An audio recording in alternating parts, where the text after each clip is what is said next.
What up, everybody? Welcome to the Main Event Status Sports Show. I'm your host, Brian H. Waters. The show brought to you on Haps TV.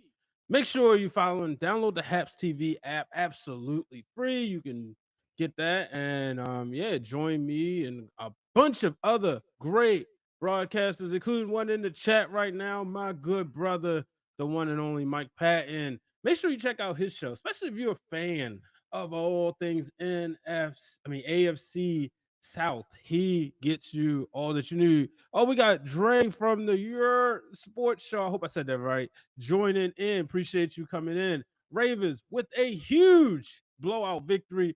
Unexpected. Unexpected. 34-6. Now, here's what I said. Before the game, I said, the Chargers are coming to the East Coast. And a lot of times there is this thing where sometimes teams struggle when you're coming from the East Coast coming from the West Coast to the East Coast, especially for a 1 o'clock game. Ravens Nation, the biggest surprise, I believe. And Mike says LA never got off the plane for this one, let alone got on the plane. Um, but the thing is, right? When I look at this game, I said you have a Ravens team that let me make sure I get that on the screen. You have a Ravens team who coming off an emotional high after that win Monday night, picking up the win that should have been like this game, if you really think about it, right? Monday's night should have looked like this, and then today's game should have looked like Monday night. But neither here nor there. A lot of times people in Baltimore believe that the Ravens play down to their competition. And that gets so annoying, because it's like, what are y'all doing? You know, but you had the Chargers coming in, dare say one of the hottest offense. And then that Ravens defense. And Dre says the Chargers are one of the shakiest 4-2 teams in the league. And yeah, if you were watching last week, you saw that it came down to the last minute with the Browns. But the Ravens, plagued by a lot of injuries. We saw Bozeman on the offensive line go down today. Ronnie Stanley, the all-pro left tackle, he's down. Marcus Peters is out. All three starting running backs from last year are out. So you look at this team and you're like, man, how are they going to be able to do this? But then Lamar Jackson is looking like the way Lamar Jackson looked during his MVP season. Now, there was couple questionable throws today. I felt like they were trying to get him involved in the those passing numbers, but the run game was working. This game, they could have easily put up 50 points the way they was running the ball. You go back to that second quarter interception that the Ravens got, and then immediately Lamar throws a pick because he doesn't see the linebacker drop back into coverage. Now he's trying to get Rashard Bateman his first catch, but and LA would get a touchdown off of that. Unfortunately for them, they couldn't get the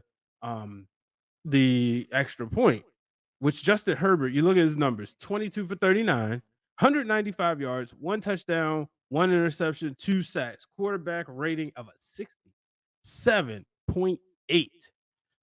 And you look at it like, wow, how did that happen? This is a guy that people were saying a potential MVP candidate. And when you look at, you wasn't thinking that you was going to get the Ray Lewis and Ed Reed version of this Ravens defense, let alone even the Matt Judon version of this Ravens defense. But the Ravens went out there and played every aspect of the ball well, from offense, defense, special teams. Yeah, 34-6. I must have said a lot to a little. Oh, okay. Shout out to Top Pretty Bitty jumping in the chat. Appreciate you. It said Ravens defense played out their mind. That's what Mike Patton says. Nobody saw this coming. One of the things that last week I said Monday after that win Monday night, or it was probably in the Tuesday morning, was they couldn't tackle. We saw Patrick Queen get quite a few huge tackles today. Like I said, they had 2 sacks. Let's see if I can pull up the defensive stats because all right, so Marquise, Ravens had 2 fumbles on offense, but they, recovered both of them. Uh, Justin Barnes, a tackle for loss. Calais Campbell, 2 tackles for losses. Stevens, Elliott, Justin, Houston. Houston had a sack, so these are just tackles for losses. That was something that was going on last week. We couldn't get going.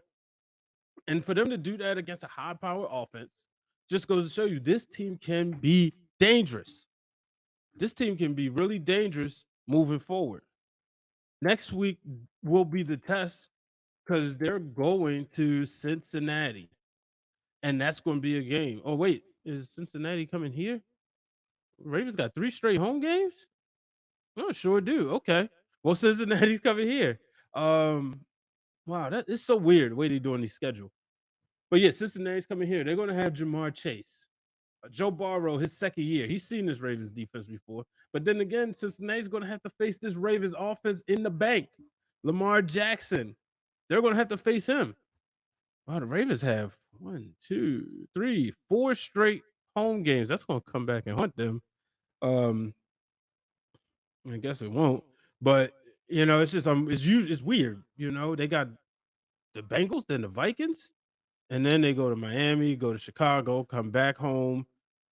Yeah, I knew. Okay, then they'll go to Pittsburgh and then Cleveland, and then they come back home. Okay, yeah. So what? 4 straight home games. Wow. I guess with this whole 17 games, it's a lot different. Um, but yeah, Patrick Queen, hell of a game today. Yeah, he was somebody that a lot of people in Baltimore was writing him off. He had 3 tackles, 2 solo tackles.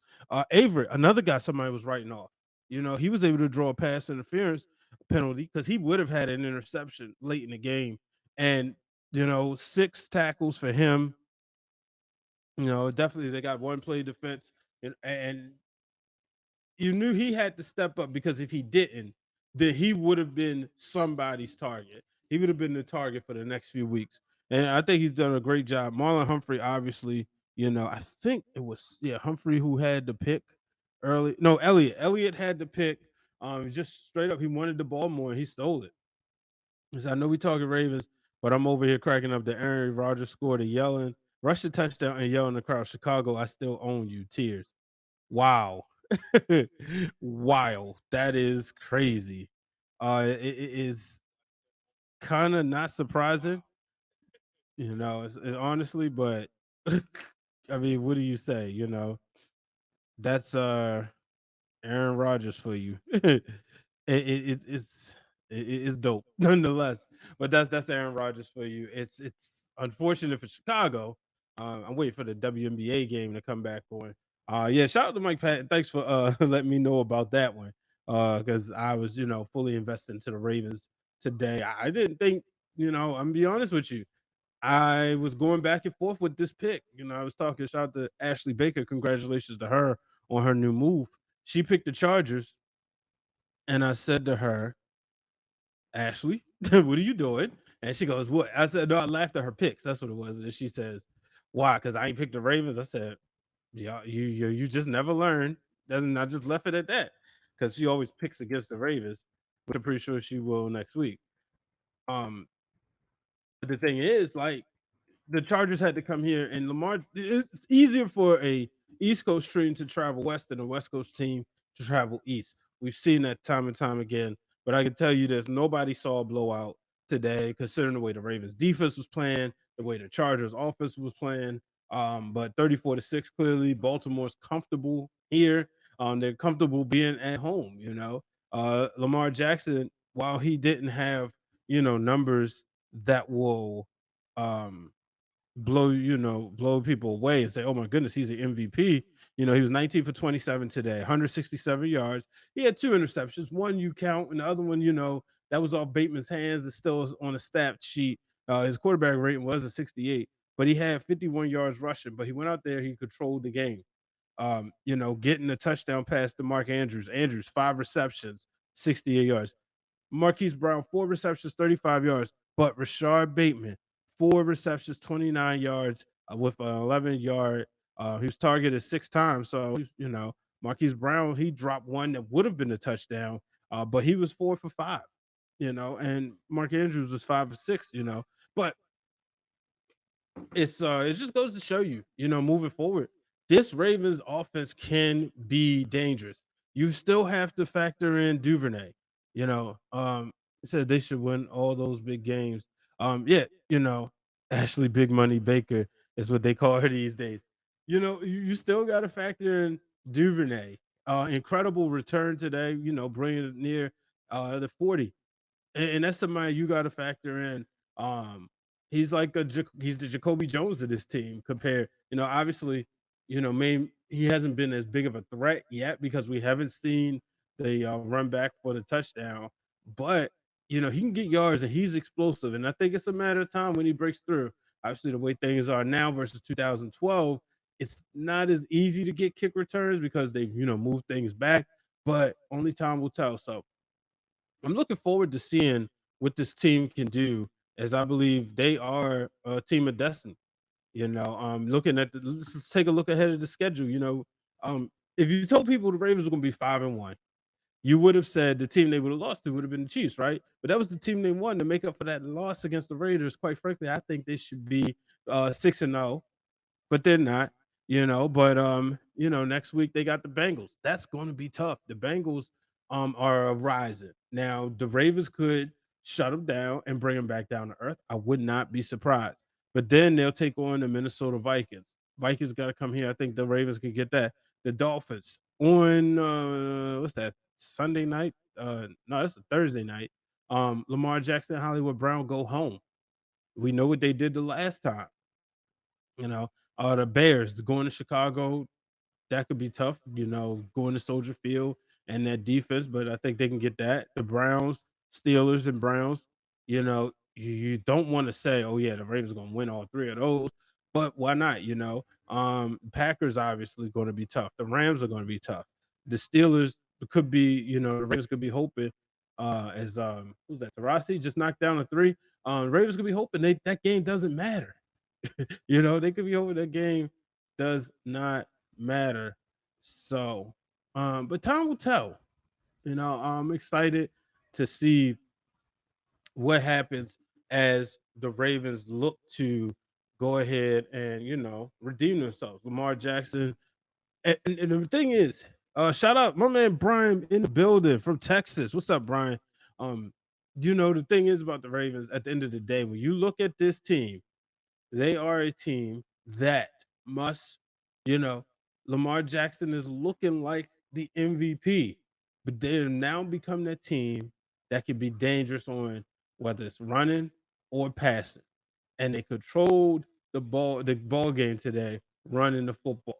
I know they got excited thinking about all the stuff they've been doing passing beforehand, but it seemed like the Chargers came to defend that, and the Ravens made the adjustment and went back to the run game, and that was important. Running back by committee worked well for the Ravens. All three vets scored. Yeah, and that's what it's going to take. Nobody's going to be a Russian champion from this team, but as Mike Patton said, running back by committee. Let's take a look at these numbers real quick. Devontae Freeman, 53 yards today on 9 carries. Lamar Jackson, 51 yards on 8 carries. Um, Murray, 9 carries, 44 yards. Bell, 8 carries, 18 yards. Duvernay had one for 11, and Huntley had 3 for 10. So 187 yards on the ground. Now, if they could have got that Monday night, they would have the record. But they're tied.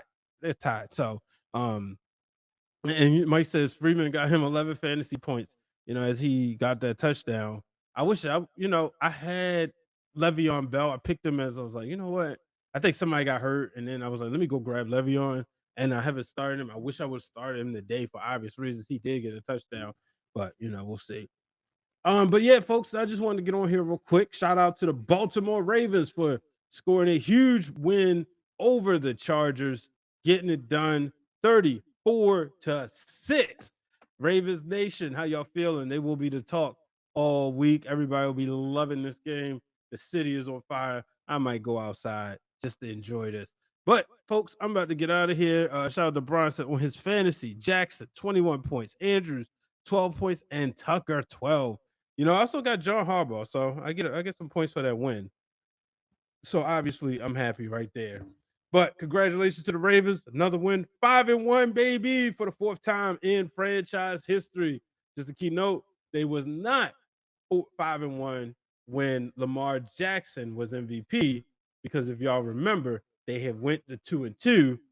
They went up 2-0, then they lost to the Chiefs, and then they lost to the Browns, and then they went on to win the rest to finish at 14-2. Will this team be 15-1? I mean 16-1? I don't want to call it. Will they be 15-2? I don't want to call that either, but we'll see. You got to play every game once a week. He says, regret benching Jackson last week. He was home, man. You got to keep Lamar on the starting lineup when he's at the bank. Well, you got 2 more weeks. Next week is the Cincinnati Bengals, and the following week is the Minnesota Vikings. So we shall see. But until next time, folks, I'm about to get out of here. Appreciate each and every one of y'all for tuning in to the Main Event Status Sports Show. I'm your host, Brian H. Waters. Until the next time, go Ravens, Ravens flock all the way to the bank. See ya.